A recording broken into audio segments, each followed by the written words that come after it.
You know, I'm used to being around people, I'm used to working out with people, and I like going to a gym. So that's probably the biggest impact on my daily routine.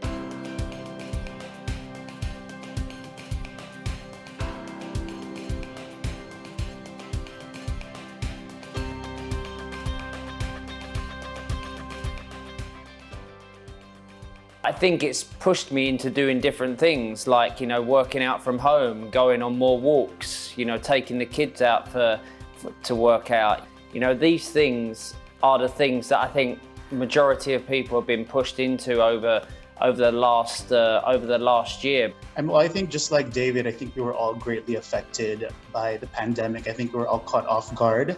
I had to be creative with my workouts, and you know, I think the number one thing was really finding a routine and finding a flow. I think it's really broken down the barriers for a lot of people with exercise. I think a lot of us thought we had to go to the gym for an hour and it had to be complicated and expensive.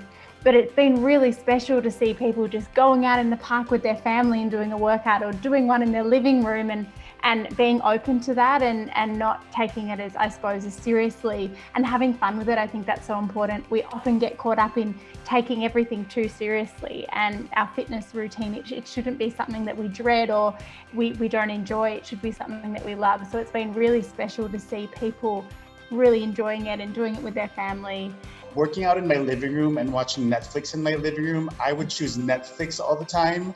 So that was very counterproductive. And I'm like, why would I work out when my TV's right there? So I had to get myself out of that rut and be creative, and even just simple things. Coming from a team environment, I'm used to training with a group of guys all the time. And we had a short period of time where that routine was taken away from us. We had to train by ourselves. And like Laura said, you lost that routine. But very quickly, after a 5-week lockdown, we got back to making a commitment. And when we make commitments to a teammate or a friend, a time and a place to go and train, that's what motivates us. We just try to be creative and try to, I think, just encourage that although you might not be able to get out to the field and play with your team, there's still things that you can do as an individual to keep up your technical skills, to keep healthy, and of course keep them engaged.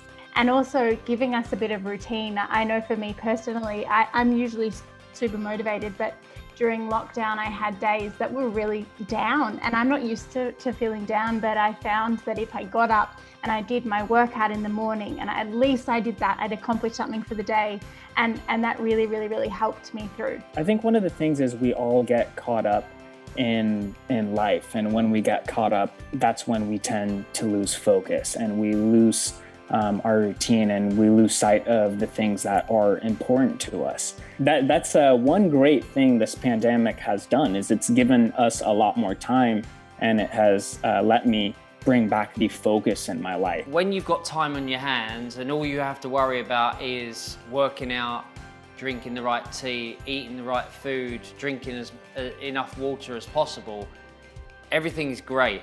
But soon as something takes your focus off, like whether it's something in work, whether it's something personal, all of a sudden that all gets thrown out the window. And you know, myself as an ex-athlete, I've had that where, you know, my focus has turned onto something else, and all of a sudden I have forgotten to go for a run in the morning. I have forgotten to have a stretch. It's understanding what every individual needs, and you realise when you've had time on, like we've all had the time on our hands, you sit back and you actually realise how important these things are.